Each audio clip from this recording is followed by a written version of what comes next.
বন্ধু বান্ধৱীসকল মই আপোনালোকক আজি নতুন চেনেল এটাত ৰেচিপি শ্বেয়াৰ কৰিম। চেনেলটোৰ নাম হ'ল অসম টেষ্টি ৰেচিপি। মই আজি আপোনালোকক জাতিলাও আৰু মাছৰ মাথাৰ ৰেচিপি কেনেকৈ বনাই মই দেখাম আপোনালোকক। যদি ভাল লাগে আপোনালোকৰ ঘৰত ট্ৰাই কৰি চাব। ফাৰ্ষ্টত লাও বাকলি গুচাই ল'ব। লাও বাকলি গুচোৱাৰ পিছত আপোনালোকে ধুনীয়াকৈ আৰু মই যেনেকৈ কাটিছোঁ মইতো বঠিৰে কাটিছোঁ, আপোনালোকে যেনেকৈ পাৰে তেনেকৈ কাটিব। এয়া মই বাকলি গুচাই লৈছোঁ। ডাঙৰ জাতিলাও আনিলে আমাৰ আজি। জাতিলাও বাকলি গুচাই লৈছোঁ। খাই ভালেই লাগে, মোৰতো ভাল লাগে। এতিয়া আপোনালোকৰ কেনেকৈ লাগে মই নাজানো। এয়া জাতিলাও বাকলি কাটিছোঁ মই তেনেকৈ আপোনালোকে কটাৰীও কাটিব পাৰে। মই বঠিৰে এই কাটি হৈয়ে গ'ল বাকলি চোলা। এতিয়া আপুনি কৰিব ধুই ল'ব ধুনীয়াকৈ। চাওক মই তেনেকৈ ধুইছোঁ। ধুই পিনি এখন থালত মই এইটো লাওখিনি মিহি মিহিকৈ কাটি লৈছোঁ। মই মানে এইখনেৰে কাটিবলৈ সুবিধা পাওঁ।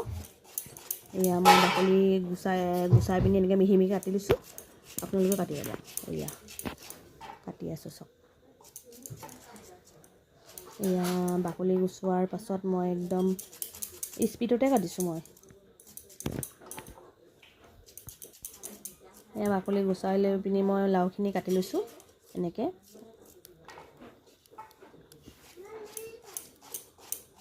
মিহি মিহিকৈ কাটিব। এইটো যদি বেছি ডাঙৰ হয় ভালো নালাগে খাই পিনি।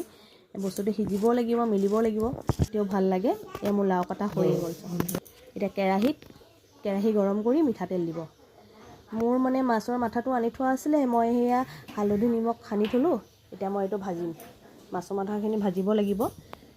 এয়া তেল গৰম হৈ গ'লে তেতিয়া মাছৰ মাথাটো ভাজিবলৈ ভাল। তেল গৰম হৈ গ'ল মোৰ, এই ধোঁৱা ওলাইছে। মই হালধি আৰু নিমখ সানি থোৱা মাছৰ মাথাখিনি ভাজিছোঁ। ভাজি ল'ম এতিয়া।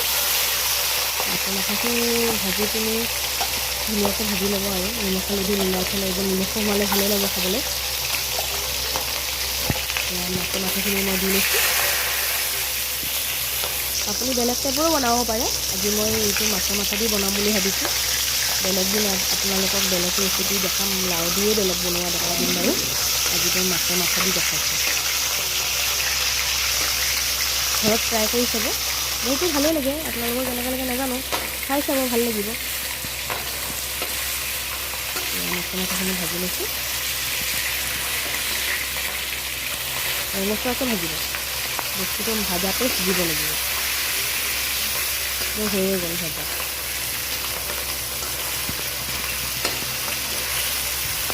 ভাজাখিনি হৈ গ'লে আপুনি এখন কাঁচিত উঠাই ল'ব মাছৰ মাথাখিনি। মোৰ ভাজাখিনি হৈয়ে গৈছে, এইটো উঠাই ল'ম বাৰু।